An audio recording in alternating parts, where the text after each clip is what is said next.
Ever since I could remember, I have always been in love with traveling. It started when I was little with vacations to Mexico with my family, then solo trips, trips with friends, work trips, and if you've seen any of my videos, it has evolved to my love of living abroad and slow travel. I loved everything about travel, from the packing, waking up early, driving to the airport, being at the airport, flying. I looked forward to the whole journey. So after 21 or so stamps in my passport and a couple of visas later, how did I get from that place to here? I don't really like to travel. Yeah, let me explain. I've been away because I kind of had to figure out how I got to this place and feeling. Now, I'm ready to share that journey with you. This video is that. Hello there. Yeah, it might be a little bit all over the place because I decided to open the camera and do it.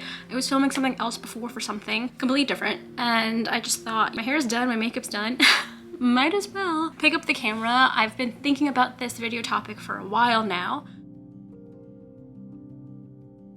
The first half of it was really good. I got to return to a place that is home for me, but I kept thinking of like, what's next, right? That horrible question that we all think about sometimes, and they can literally torment us. And throughout my time there, I kept thinking, what would be next? I started applying, and I applied to other teaching positions in Spain because, let's go back a bit. When I went to Delaware, which is the first school I actually went to, the first university, I chose international business because it had part of the program was that you were able to go study abroad for 6 months.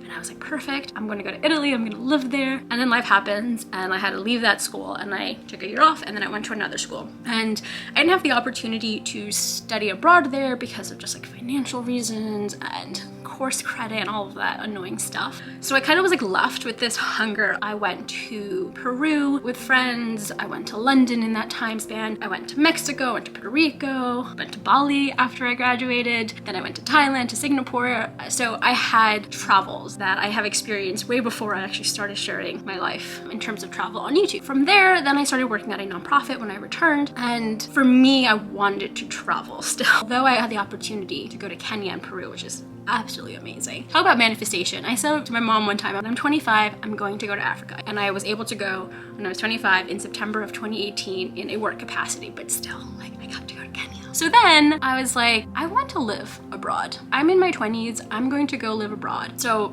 I searched. It's a whole story in itself that maybe one day I'll fully tell. And I decided that I wanted to go to South America, and Chile was going to be the place that I was going to, and that's where I went for a year to teach English. Then I really wanted to stay. I'm not going to go into that, but then I decided I was going to stay, but my visa expired, so instead of staying and coming back to the United States, and we all know what happened in 2020, and everything got delayed and paused. Fast forward to 2021, I go back. Thought that I had done a lot of growth in 2020. I mean, it's a pandemic. How much growth can anyone actually do? There's a lot of stuff going on. Yeah, it was just like rough. And everything that happened there just lingered into 2021. And it like was deep. I go to Chile. I thought I was gonna go there to like move. I had a job and everything. But then this little voice inside of me was like, no, the next thing. You're not living up to the person that you had cultivated when you were a teenager. So I applied and I got into this program in Spain. It's a language assistant program. I got placed in a location that I wasn't too keen on, and I wasn't excited for that opportunity. And that was what should have been the first time back when I was in Chile the first time, but I didn't understand that because I wanted to stay, but I was very conflicted at the time. I thought my reasons for staying were for something else. And so I put that all in that as opposed to deciding that it's something that I want to stay because I like living here and I like my life here and I want to see what that could be. And I made it into something that it shouldn't have been. And that was my mistake. But that was like the first time I felt like my identity of the person who I had created, this like person who travels and lives here and lives there, and with like who I was becoming were kind of conflicting and fighting with each other. But I didn't know how to verbalize that. Then we fast forward to Spain. I remember sitting one day and I sat down. I think I have like a clip of when I was doing it because I filmed it because I was going to make a video about moving to Spain. And I opened up my laptop and I like put out my Excel sheet, budgets and housing and looking for places and trying all of like the logical ways of making the situation something that I want and that I'm excited about. And nothing I could do made me excited. Nothing. I was so conflicted because I was just like, you have this dream of living in Spain. Okay, it's not the place that you want, but it's Spain. So why are you not excited? Why are you not thrilled? What is happening? Like there was something inside that was just so conflicting. Then I applied to something else. I'm not gonna speak about that now in this video. I'm gonna make this like a little mini series, so hopefully as it goes on, it won't be more than 3 or 4 episodes. Things will kind of make a bit more sense. But I applied to something else, got that, and I still wasn't excited. So that kind of told me that, all right, something isn't right. I decided to make a chili, so plus I have to use this really big onion that I have. It's a really funny story. My friend taught me how to properly cut onions when I first met them. I didn't know how to cook. They actually taught me how to cook a lot. We were cooking together. Like, here's the onion, and basically I need you to cut the onion. They're just like watching me, and it's so intimidating. And I didn't cut the onion properly. You know how you cut, you're supposed to like put your fingers kind of like this so you don't cut your fingers? Okay, well I was full blown chopping away and they almost had a heart attack. Anyways, since I'm cutting it, it just reminded me of that little scenario. So every time I cut an onion, I always think of them telling me to protect and how to remove the knife and stuff.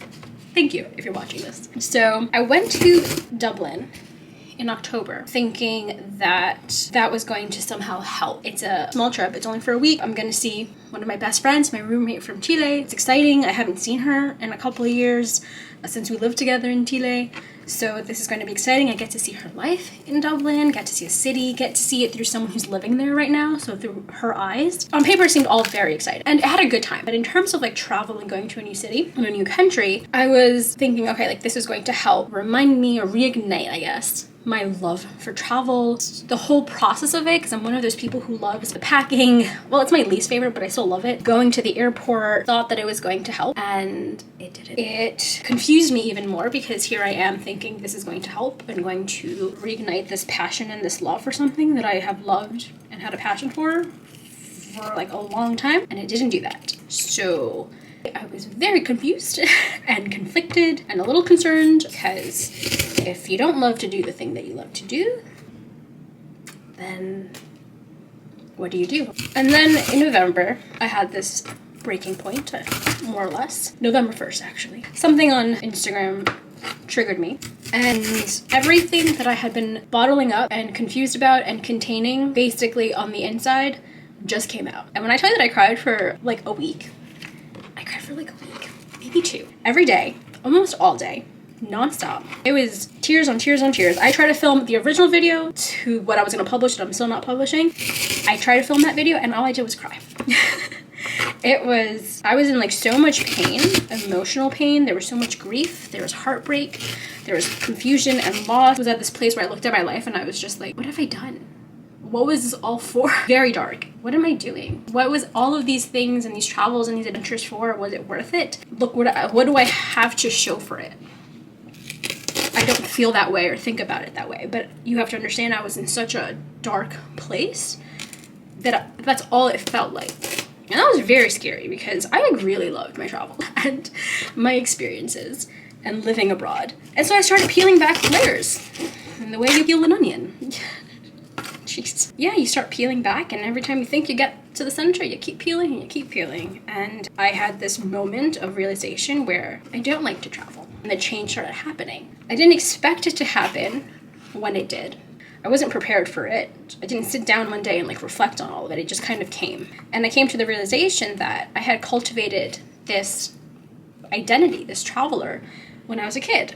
And I no longer was that person. When I was a kid, I had this box, like a tin box, and I repurposed it. I took an old calendar, tore it apart because the calendar had cities from different countries around the world, and I covered it. I printed out more photos and covered this tin box, and this was like my travel memory box. Basically, it was just like my memory box. Anytime I had a ticket for something or whatever, I would put it inside.